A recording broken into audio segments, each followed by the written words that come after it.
Hi, Cole. I thought I would read a book for you, a chapter at a time, since we can't really see each other right now. Anyway, this book was here. It's called Sounder.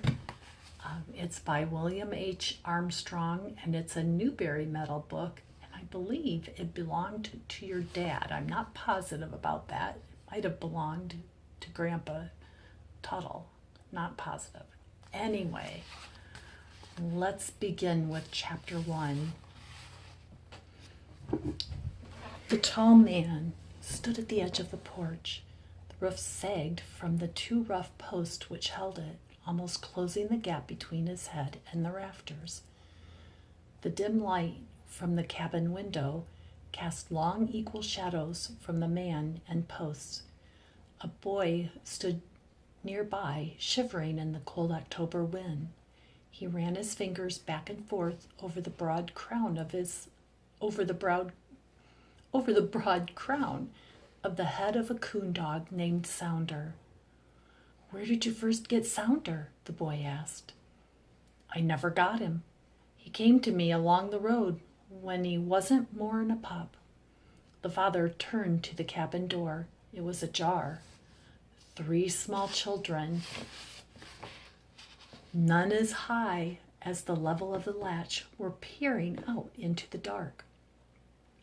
"We just want to pet Sounder," the 3 said all at once. It's too cold. Shut the door." "Sounder and me must be about the same age," the boy said, tugging gently at one of the coon dog's ears, and then the other. He felt the importance of the years, as a child measures age, which separated him from the younger children.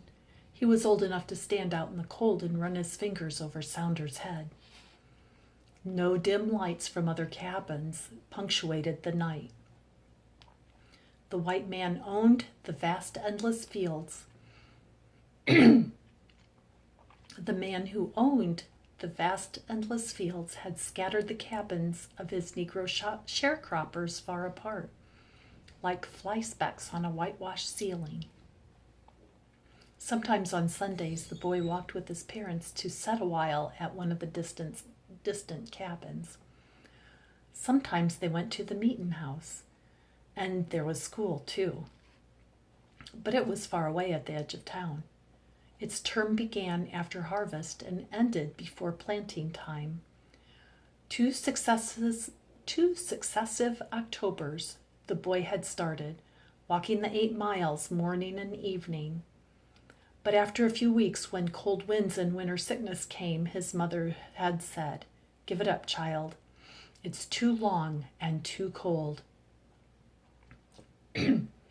And the boy, remembering how he was always laughed at for getting to school so late, had agreed. Besides, he thought, next year he would be bigger and could walk faster and get to school before it started and wouldn't be laughed at. And when he wasn't dead tired from walking home from school, his father would let him hunt with Sounder. Having both school and Sounder would be mighty good.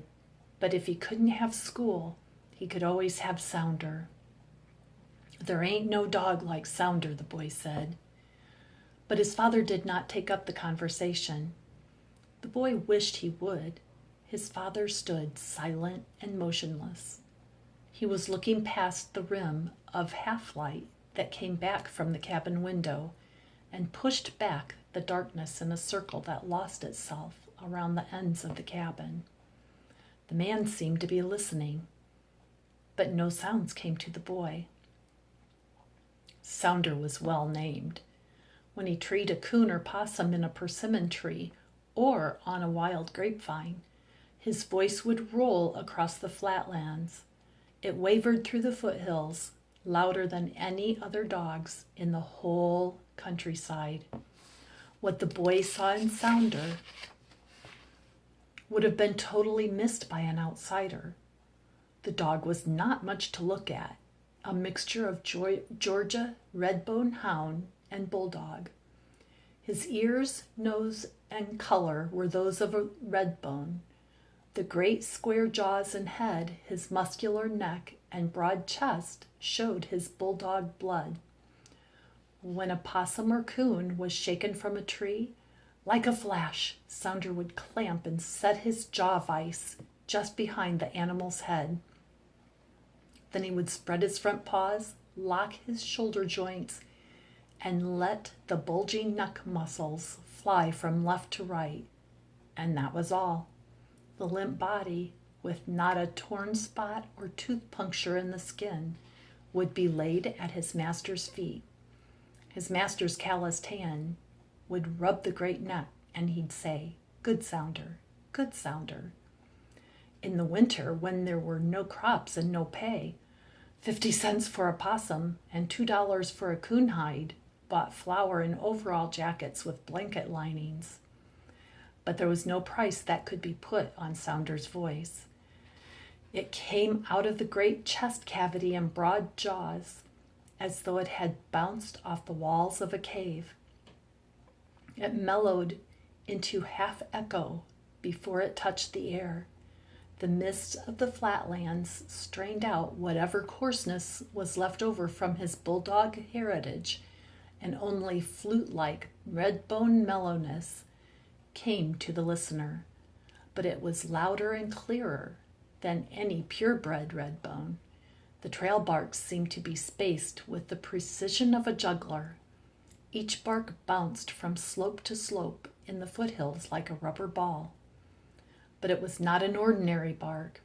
It filled up the night and made music as though the branches of all the trees were being pulled across silver strings.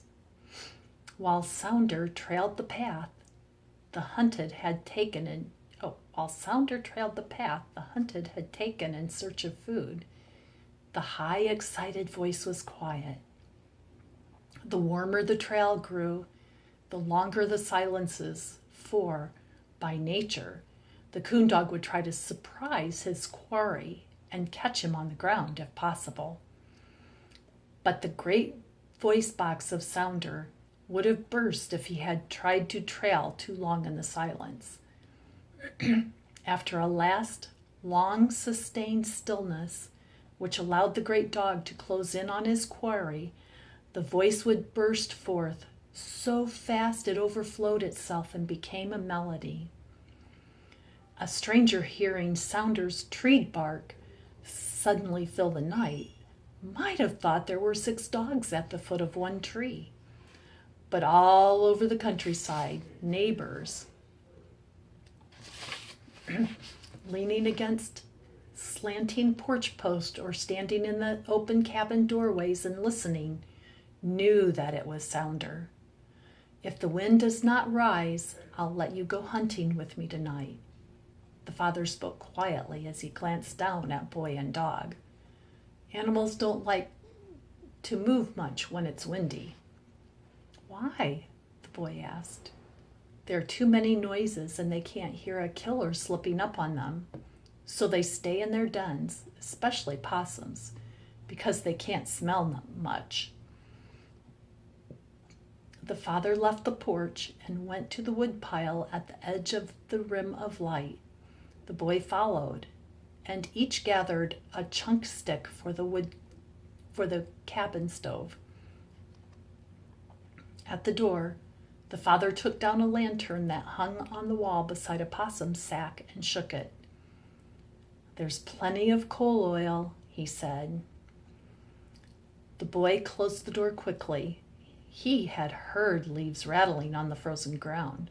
He hoped his father didn't hear it, but he knew the door wouldn't shut it out. His father could sense the rising wind, and besides, it would shake the loose window panes. Inside the cabin, the boy's mother was cutting wedge-shaped pieces of corn mush from an iron pot that stood on the back of the stove. She browned them in a skillet and put them on the tin-top table in the middle of the room. The boy and the 3 younger children ate their supper in silence. the mother and father talked a little about ordinary things.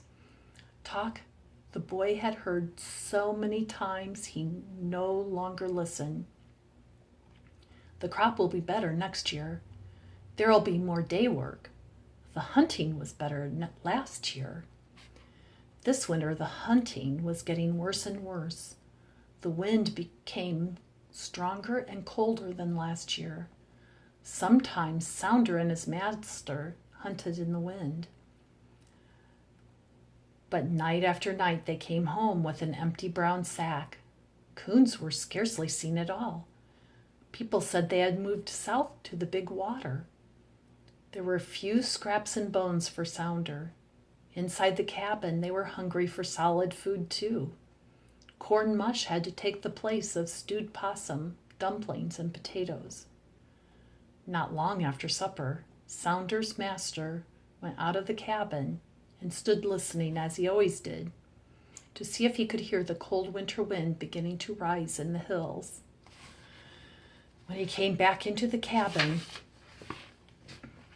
he took off his blanket-lined overall jacket and sat behind the stove for a long time.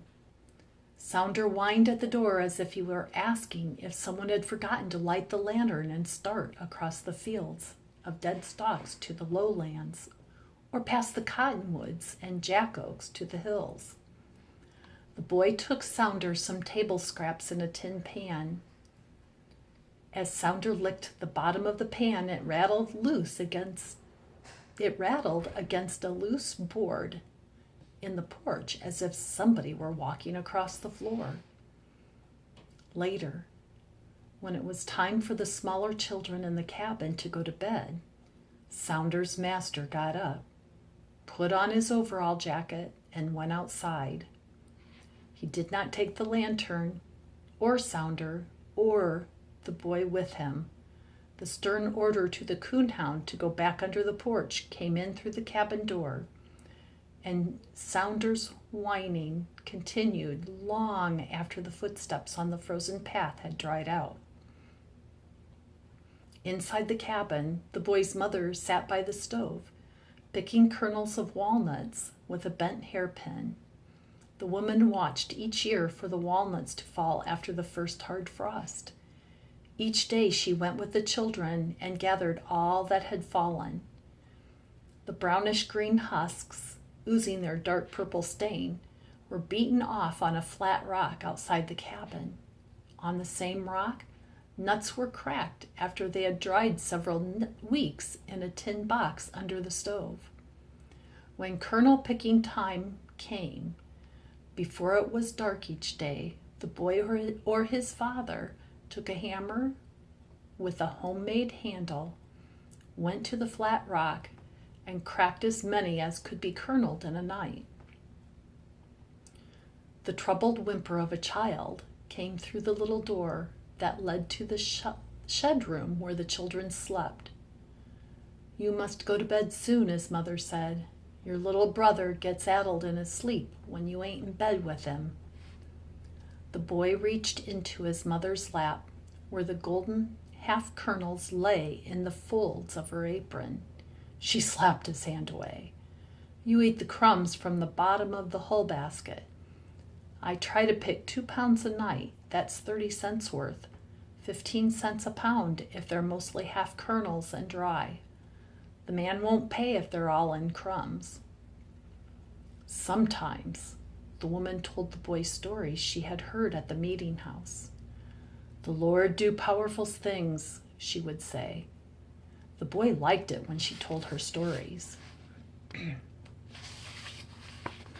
They took away night loneliness. Night loneliness was always bad when the younger children had gone to bed or when the father was not in the cabin. Night loneliness is part fearing, the boy's mother had once told him. But the boy was never afraid when his father was near. Perhaps she felt the loneliness that came with the wind as it passed the cabin outside, and the closeness of a world whose farthest border in the night was the edge of the place where the lamplight ended at the edge of the cabin walls. So she told the boy a story of a mighty flood, which the Lord had sent to wash away all the evil in the world. When the story was over, she sent the boy to bed and continued picking out kernels and adding them to the neat mound in the folds of her apron. The boy pressed his head deep into his straw pillow. The pillow was cold, but it felt smooth and it smelled fresh. He had the same feeling he got when he rubbed his face against the sheets that hung on the clothesline every Monday. His mother washed his pillowcase and sheet every week, just like she did for the people who lived in the big house down the road. He buried himself deep in his side of the straw tick. He felt where the wooden slats of the bed crossed under his body. He rolled close to his little brother and tucked the edge of the coverlet under his body to keep out the cold that seeped up through the straw ticking. His little brother's body warmed him. He heard Sounder whimpering under the porch, but Sounder was warm because the boy's father had put two burlap sacks under the porch for the time when the hard frost came. The boy thought there must be 2 pounds of nuts in the pile on his mother's lap. His mother always said, 2 pounds is a good night's work if you can start early and there ain't a sick child to rock. He wondered where his father had gone without Sounder. They always went together at night. He heard the thump, thump, thump of Sounder's paw hitting the underneath side of the porch as he scratched at a flea in his short tan hair. The boy dreamed of the stock land covered by the Lord's mighty flood. He wondered where the animals would go if the water rose over the foothills. Cabins built on posts would just float like boats, porch and all, he assured himself in a whisper. If they floated from the far ends of the land and all came together, that would be a town, and he wouldn't be lonely anymore. When the boy awoke in the morning, he went to the window. He remembered his dream of the flood covering the stock land. He called the younger children. His breath steamed up on the window pane. He wiped the steam away with the bottom of his fist. His dream had not come true. There was no flood water rising in the bottomland, except for the frost on the ground. Everything looked just the same as it had yesterday. The younger children looked and saw nothing and asked, "What is it?" The big blue enamel possum kettle was boiling on top of the chunk stove. It had 2 lids and doubled for cooking and heating. The boy felt the brown paper bag of walnut kernels on the shelf behind the stove. "Yes," he said to his mother, "I think there are 2 pounds." He stood close to the warm stovepipe, turning one cheek, then the other to its glowing warmth. He circled his arms in a wide embrace round the pipe and rubbed his hands together. The warmth ran up his sleeves and down his ribs inside his shirt and soaked inward through his whole body. He pulled in deep breaths from above the stove to catch the steam escaping from under the kettle's lid as it bounced up and down, breaking the rhythm of the bubbles as it went lob, lob, lob on the surface of the fast-boiling pot. In a skillet on the second stove lid, there were pork sausages. He sniffed the thin lines of smoke curling from under the edges of them. Pork sausage was for Christmas, but he knew it wasn't Christmas yet. His mother put a pan of cold biscuits on the lid of the possum kettle to warm. She was humming to herself. The lid stopped jumping up and down. The steam began to whistle softly as it squeezed from under the lid. The smell that came from under the lid wasn't possum. It was ham bone. The boy had only smelled it twice in his life, once before in his own cabin, and once when he was walking past the big house down the road. The sausage and ham bone smells filled up the cabin and leaked out through the cracks in the floor and around the door. They excited Sounder, and now he was scratching at the door. Sounder hadn't had much to eat yesterday. Besides a few scraps, he had had one cold biscuit. When flour was scarce, the boy's mother would wrap the leftover biscuits in a clean flour sack and put them away for the next meal. Then they would be put in a pan, sprinkled with a little water to keep them soft, and warmed over. The boy called to Sounder to stop and go away. His mother stopped her humming and said, "Shush, child, you'll wake your father." Then she went back to her humming. His mother always hummed when she was worried. When she held a well child on her lap and rocked back and forth, she sang. But when she held a sick child close in her arms and the rocker moved just enough to squeak a little, she would hum. Sometimes she hummed so softly that the child heard the deep, concerned breathing of terror above the sound of the humming. The boy always thought her lips looked as though they were glued together when she hummed. They seemed to be rolled inward and drawn long and thin. Once, when she kissed him good night when he was sick, they were cold, he remembered. But when she sang or told stories, her lips were rolled out, big and warm and soft. Outside, the wind still blew. The sun was weak, and the earth was gray. Several times the boy went out to bring wood for his mother. He ate sausage and biscuits at the tin-top table with the other children. When his father got up, he chopped some wood and sat by the fire. The top of the possum kettle bounced up and down because the biscuit pan had been moved. The father lifted the lid now and then. With the big wire fork that had a wooden handle, he pulled the ham half out of the water and turned it over. The boy felt warm and proud inside when he saw his father's great hand take hold of the handle of the hot lid without using a pot rag the way his mother always did. Finally, his father took from the shelf a flat oak slab bigger than any of the pans or dishes and put it on the table.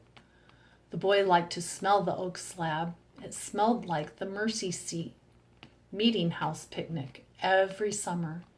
He also liked to rub his fingers on the edge of the slab, for it was so soft and smooth where the grease had soaked it. His father had hollowed it out during long winter evenings as he sat by the stove. The boy had cleaned up the shavings and slipped them under the door of the wood of the stove when the draft was open. They burned with a bright flame, and they made a great mystery for the boy. The curled up ones straightened out as they burned, but the straight ones curled up. The boy remembered when the oak slab had ham on it before. One year his father had won a pig in a shooting match and raised it to a hog. They had eaten one ham and traded one for beans and flour at the store. That year they had spare ribs and chitlins and pan scrapple. Sometimes when the boy's father helped butcher hogs down at the big house, he would bring home spare ribs and sow belly. Lots of sow belly, but not much spare ribs. The boy's father took the ham from the kettle and put it on the oak slab. "Save the ham boiling for Sounder," he reminded the boy's mother. "Sounder will eat good now," the boy said. The father sharpened the butcher knife with the whetstone he used to whet his scythe and his goose-necked briar hook in the summer when he cut brambles and young sumac in the fence rows. He cut big pieces of ham, and they stuck out from under the brown tops of the biscuits. It was like a Christmas, bigger than a pork sausage Christmas. The boy slipped a piece of the fat rind into a biscuit and took it out to Sounder. When the ham boiling had cooled, he filled Saunder's pan and ran his fingers up and down the great dog's back as he lapped it up. The windows of the cabin stayed steamed up almost all day. The kettle had boiled so long. The cold wind continued to blow outside. Nothing moved except what the wind moved. Dead leaves under the cabin, brown blades and stalks from the fields, which were dead and ready to be blown away, bare branches of the poplars, and the spires of tall pines. Toward evening, the father had wiped the steam away from the glass and looked out at a couple of times. The dry cottonwood chunks burned like gunpowder in the stove. In one or two spots, the side of the stove gave off a red glow. With the flavor of ham and biscuit still in his mouth, the boy felt good. He watched his mother as she patched his father's overalls with a piece of ticking. The combination of faded blue overall cloth and gray and white striped ticking looked odd. One time at the Meetin House picnic, boys with patches the same color as their overalls had laughed at him and pointed to the checkered gingham on the knees of his overalls. He felt mad and hurt, but his mother had said, "Pay no mind, child," and had led him away. He hoped no one would laugh at his father. His father wouldn't be hurt. He didn't get hurt. He would get mad and fight back. And the boy was always afraid when his father got mad. When the woman had patched the torn place, she got the walnut basket, folded her apron in her lap, and began to pick out the golden brown kernels. The boy thought she would sing, but the rocker only moved enough to squeak. She hummed softly, and her lips looked glued together. Look down that lonesome road. The boy wished she would stop humming and tell a story about the Lord or King David. But she kept humming that lonesome road. The boy decided it was lonesomer in bed in the dark than it was staying up. He was glad he could set up a long time after the young children had gone to bed. Once he had been gathering weeds which his father had cut at the edge of the lawn. On the lawn, a lady sat under a tree, reading a story aloud to some children. He wished his mother or father could read, and if they had a book, he would hold the lamp by the chair so they could see the words and never get tired. One day, I will learn to read, he said to himself. He would have a book with stories in it. Then he wouldn't be lonesome, even if his mother didn't sing. And that is the end of chapter 1. We will read chapter 2 the next time. I will see you soon. I love you.